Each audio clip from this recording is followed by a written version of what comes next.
One of the things I love the most about social media is the ability to engage with people. You know, sometimes you're in a commentary box, you're in hotels, you're in flights, you don't get to meet enough people, you don't get enough points of view, and the medium that I used to use is unfortunately changing from what it was.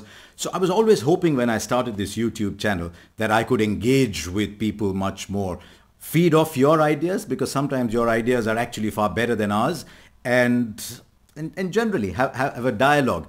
And I was so happy when we put out this Ask Me Anything call to see the number of questions, but even more so to see the kind of queries that we got. And that is what I'm enjoying. So we've picked a few. I hope you can, I hope you enjoy them. I hope you relate to the answers. And I hope as time goes along, we can keep this engagement going, make it healthy, civil, purposeful, and make the most of this medium. Allow me to feed off you, and maybe you can feed into my thoughts as well. So let's start. Our first question today comes from Pushkar, and it's a question that a lot of you have been asking, a lot of us have been asking ourselves, and I thought I'd tell you what my view is. So this is what Pushkar says.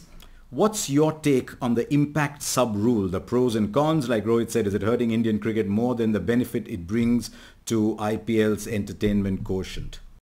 You know, Pushkar, at its very beginning, the impact rule was meant to be get the best bowlers up against the best batters. So take away a batter, get another bowler in. When you're chasing, maybe then you've got the best bowlers bowling against you. When you come out to bat, why you a batter short, get all your batters in and chase the total down. So can the best batters be playing against the best bowlers all the time? It was a noble thought. It was an interesting thought, but I'm afraid batting has moved too far beyond the bowling. That's my initial thought. But I thought deeper, Pushkar. I thought deeper. And my mind went back to the legendary Professor Abhinandan Jain, professor that we had all those years ago. And he would always say, keep asking questions, keep going back, till you think you arrived at the fundamental question. And I think the fundamental question here is, what is the IPL? Is the IPL meant to make Indian cricket stronger? Is the IPL meant to give as many opportunities as possible to Indian players? Is the IPL intended to make the Indian cricket team stronger? Those are two different things. Or is the IPL just a 1.5 months, now 2 months, soon to be 2.5 months, standalone entertainment cricket package? Now, if it is the first, and we need to research that, and if it is generally felt that the reason people watch the IPL is 4 sixes and outs, then yeah, then it's working. Then you have to be ready for just about anything. I mean, you could say if it goes beyond 100 meters, it's 8 runs.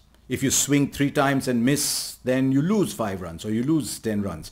Or after the 18th over, one batter can come back. Or if you get bowled out, you start the batting order all over again. So you can do what you want if that is the idea. If the idea is this is a 2-month entertainment stroke cricket package for all of you. If the idea is to give opportunities to Indian players, it's working magnificently because more players are getting an opportunity. They're coming out of the woodwork. We're realizing how much talent there is. So to that extent, maybe Indian cricket's getting stronger. Is it making the Indian cricket team better, the national cricket team better, especially in the context of the T20 World Cup? No, it is not. Because you're losing all-rounders, you're losing the balance to a side. When you go and play international cricket, it's back to the very basic, that was the heart of our game. What is the most I can make of the resources that I have? If I don't have a bowler who's gone off injured, maybe, how do I get overs out of somebody? Do I give him 1-7-9? Do I use 2 bowlers in 7-8-9? What do I do? How do I adjust that? If I lose a couple of wickets, what happens? The whole thing is, how do I make the most of the resources that I have on that day? That is going away, and I'm afraid it could, in course of time, leave the Indian team a little imbalanced. So there you are. Ask yourself, and all of you watching this, what do you see the IPL for? It's not a crime to say I see it for entertainment. It's your point of view. But what do you see the IPL for? You'll then start seeing all the changes coming out of it. I'm smiling because I've just seen the next question from Karthi Venkatesh. It's a lovely question, and he says, I once asked Sunil Gavaskar back in the late 90s, how old are you, Karthi? I thought most people wouldn't have been born then, or most people would have been too young then. What keeps Sachin going? What keeps him motivated in spite of achieving so much? I'd like to ask you the same question. What keeps you motivated in spite of being in commentary for so many decades? Have you ever felt bored at your job? Karthi, I'll be 100% honest on this. I genuinely believe, and I get up most mornings thinking that I genuinely believe I'm among the luckiest people going on the planet. It could end tomorrow. If it ends tomorrow, I still have a lot to be grateful for because I got opportunities that a lot of people would have loved to have got, could have got, but I don't know why opportunity knocked on my door. So almost every morning that I get up, I'm very grateful for it. Am I bored? No.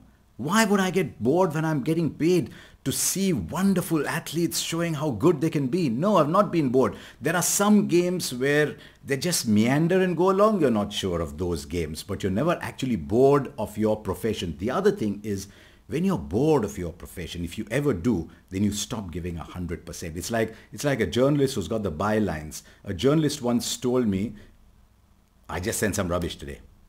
And I asked him very early in my career, this would have been 91, 92, thereabouts. I was just about starting. And I said, why is your byline not on it? Because in my mind always, if your byline is going on it, it must be the best that you can do. If it's not good enough, I've always said, if it's not good enough, that's fine. Is it the best that you can do?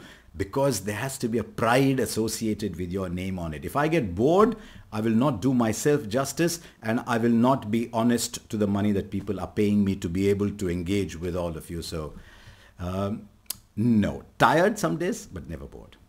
Let's go to Ajay Shrivats. There's a lot of slightly personal questions coming. No worries. I'm quite happy to answer those. This is what Ajay says. At any time has cricket been overwhelming? How did you get past that phase and continue in cricket? Interesting. On the outside, it seems you love what you do, but surely there must have been phases when you're a bit overwhelmed. Ajay, not sure about overwhelmed, but there have been phases in my life, luckily very few, when I've been disappointed. Never disappointed with the game because the game is untold riches that it keeps bestowing on you, but disappointed with people, rarely, but luckily rarely, but disappointed with people who assumed who I was without knowing me well enough and assigned tags to me. They called me things that I wasn't. They attributed motives to me which did not exist. I'm a very pure cricket lover. I might not be many things, but I'm a pure cricket lover and I'm always unbiased. And I can say that right from the bottom of my heart. But people ascribed things to me that I wasn't. And so to some extent, yes, I was disappointed with people. Never overwhelmed, never wondering why I'm in this game. But then very quickly you come to the realization that, hang on, what are you disappointed about? What are you upset about? Even at your worst, you're still luckier than most.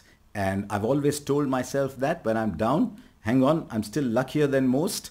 And so things could be much worse. I'm still blessed. Things could be much worse, and that lets me get out of it.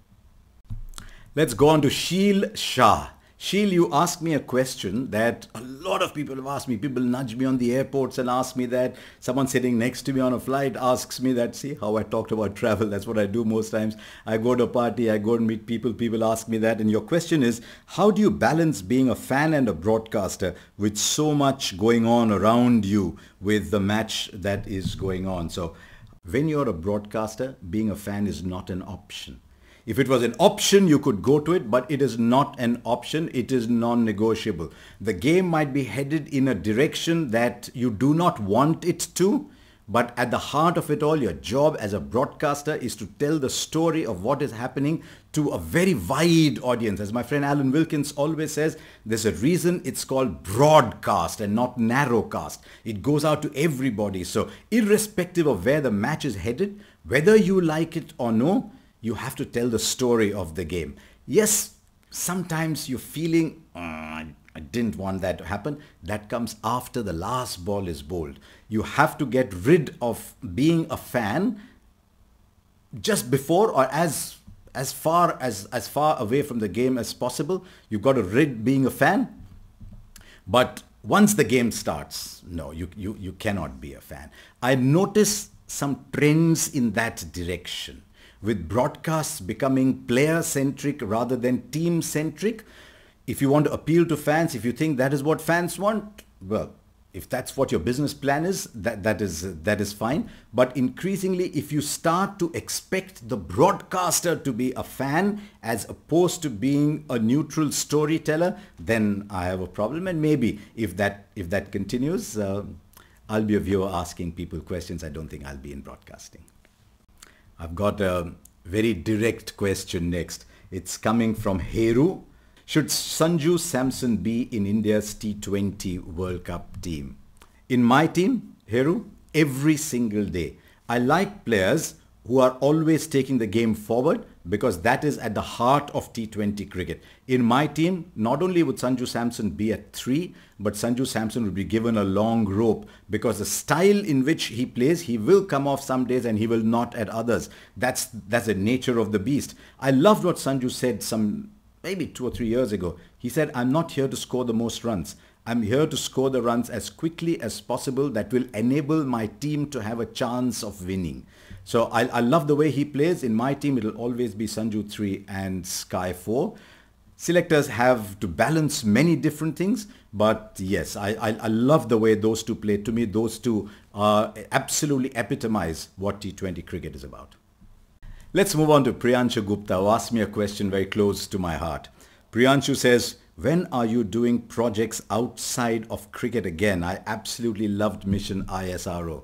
Thank you. As I've often said, it was one of the most fulfilling things that I have done. I absolutely loved Mission ISRO. I'll tell you in 2 sentences very quickly why. Because Mission ISRO took me back to when I was a kid. It took me back to who my father's heroes were. My father's heroes were people from science. That generation of Indians, we highlighted Sarabhai and Baba in that. They reminded me of my father very much, my parents very much, because that was the most honest, patriotic generation that we have. It was a generation that didn't have much, but dreamt of much and always put India first. I remember my father telling my elder brother and sister when they both got state national scholarships. And he said to them, the government is investing a lot in your education and it is up to you to ensure that it gets a decent return on its investment. Those were the thoughts of people of that generation. And that I thought was at the core of India's space mission. And I was so happy, so blessed to be able to narrate the story. It was written beautifully. It was researched beautifully. I still call the people who researched that and tell them how good they were. But I'd love there to be more such stories. Everyone wants me to do cricket, but I might be defined by cricket, but I'm not imprisoned by cricket. I'd love to do podcasts on science, on history, on medicine, on developments of human civilization. I'd love it. I don't know if anyone's commissioning those, but once I start to wean myself off cricket a little bit, and that may not be too far away, I won't mind investing in it myself and doing podcasts like those.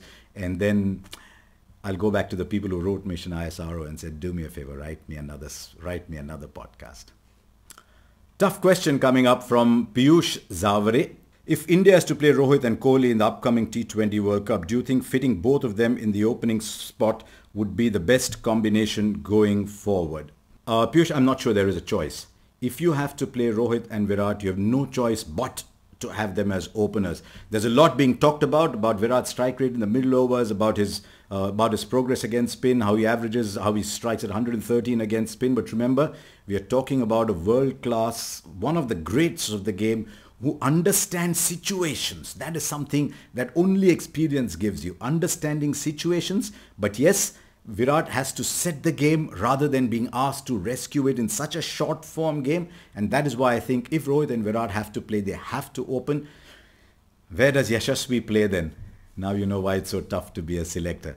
Do you sacrifice Yashasvi to play Virat? Do you ask Yashasvi to bat at 3? Do you then say, oh no, if Virat bats at 3, then where does a Samson or a Sky bat? What does that do? Those are questions for the selectors to ask. But if you're playing both of them, they have to open. There's no choice. I think there is a lot of pain in the next question, and I think I can relate to that pain. Anmol Rao says, what do you think is wrong with RCB this season? Would it attribute most things to the auction, or would you attribute most things to the auction, or is there something going wrong on the pitch as well? Anmol, I'm not privy to what goes on in the workings of RCB, what their planning is. what the auction strategy is. But your question, what is going wrong this year? What's going wrong for 17 years, Anmol? And I think now you've got to start looking. It's been very, very long time for a franchise as storied as that, with some of the most passionate supporters anywhere in the world. Forget just in cricket, in our world, the most passionate supporters anywhere in the world. Are the supporters the problem? Sometimes, we were taught at management school, always address the contra issue and see how it works.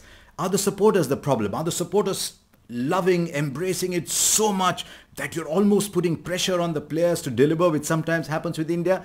I don't know. I'm not an expert to do that. What I do know, though, is that teams are built around T20, not one-day cricket, not test cricket. T20 teams are an ensemble cast. They're built around a lot of people doing a little things, not a few people doing big things. Because you will fail in this format. Someone's got to come back and rescue situations. Someone's got to play the great 8-ball innings, the 15-ball innings, some days the 60-ball innings as well. But it is an ensemble cast of diverse talents. It is not a single star. It's not a Salman Khan movie. It's not a Shah Rukh Khan movie. It's a movie where everyone chips in and plays little parts. So I think you construct teams like that. But more than anything else, we've learned, in spite of what is happening this year, I think overall that great bowling sides win tournaments. It's a truth over the years. It's being challenged sometimes, but over the years that's been true.